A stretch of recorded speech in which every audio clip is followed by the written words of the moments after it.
going to be doing something a little different than what I usually do on my channel. I'm going to be showing you healthier versions of unhealthy foods and also show you how you can modify certain ingredients in unhealthy foods to make them a little bit more healthier. The point of this video isn't to show you how you can be the healthiest person in the world. The point of it is to give you guys tips on how you can slowly transition into a healthier lifestyle by modifying certain recipes or by substituting something that's processed for something that's a little more natural. I hope this helps anyone who is just starting out with eating healthy and has absolutely no idea where to start.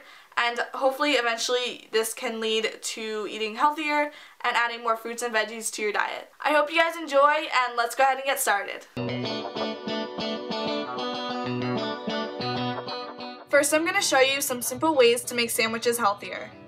Of course, it's always a good idea to go for whole wheat or whole grain, but the best kinds of bread to look for are the ones with the least ingredients or the healthiest ingredients. Sprouted grain bread is a great example because most of the ingredients are organic or pronounceable. Instead of mayo, you can go for a healthier option like hummus. The packaged lunch meats and cheeses that you find at the grocery store have a lot of salt in them and are really processed, so a better option is to buy the lunch meats from the deli counter. When you're trying to eat healthier, a good tip is to try to find ways to add vegetables to your meals as much as possible, so here I'm adding baby spinach, which is full of vitamins and minerals. I also added a few tomato slices.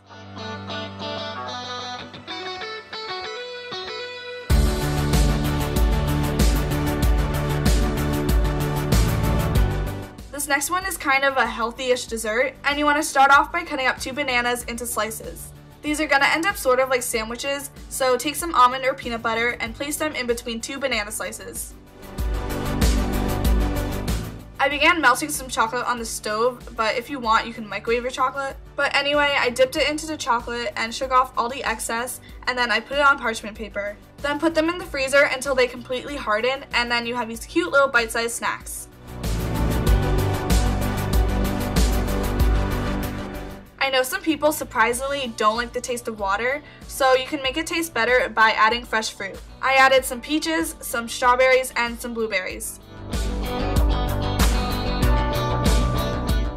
Another idea is you can add some cucumber slices and limes to your water.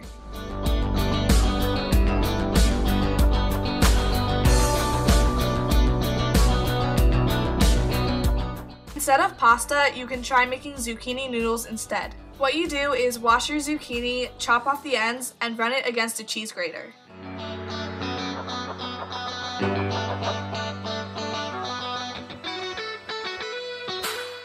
I cooked it on the stove, and then I added some pasta sauce and baby tomatoes, and it kind of resembled spaghetti.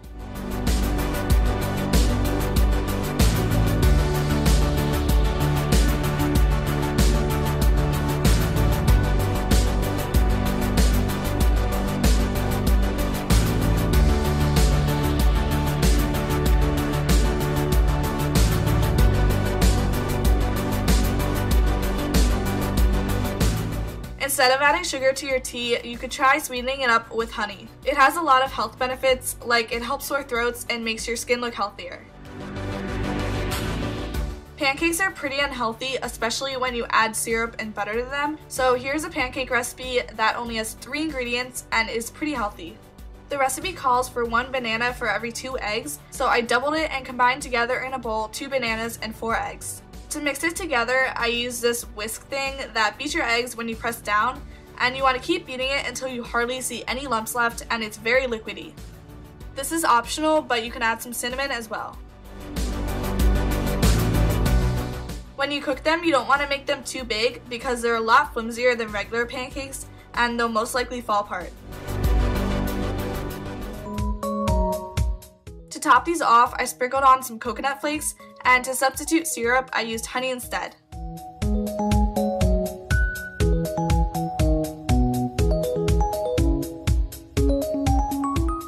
Chocolate-covered strawberries can be really expensive at the store, but you can save your money and easily make them at home.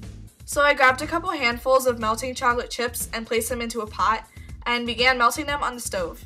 Instead of using milk chocolate, you should use dark chocolate, which actually has a lot of health benefits.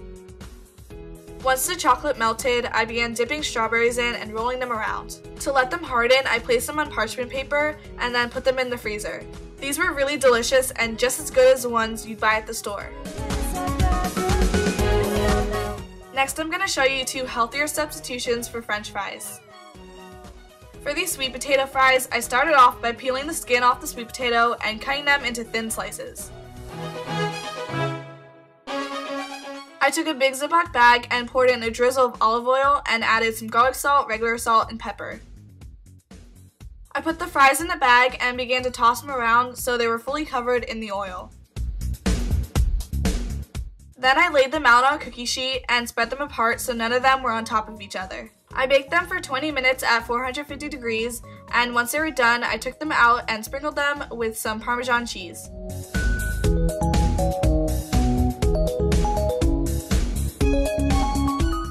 You can dip them into ketchup if you want, and I like these because they have a lot less fat and more vitamins compared to regular fries. Another way to substitute French fries is by making them with carrots instead. What I did was I took a vegetable peeler and began peeling them into thin slices. Then I took some olive oil and poured it into a bowl and added some salt and pepper. I mixed up the oil and then began brushing it onto a cookie tray. You want to go ahead and dip the carrot slice into the oil, making sure to coat both sides, and then stick it on the tray. I baked these at 450 degrees for 10 minutes. Then I let them cool for a few minutes and they were ready to eat.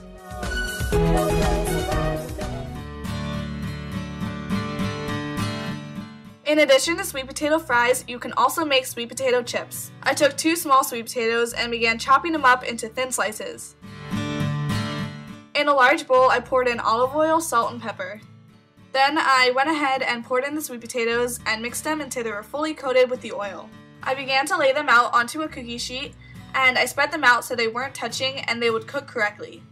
I baked them in the oven for 20 minutes at 375 degrees, and I didn't show this, but I took them out halfway through to flip them over, and when they were done, I let them cool for a few minutes. Watch out though, because depending on how thin they are, they'll cook faster and possibly burn.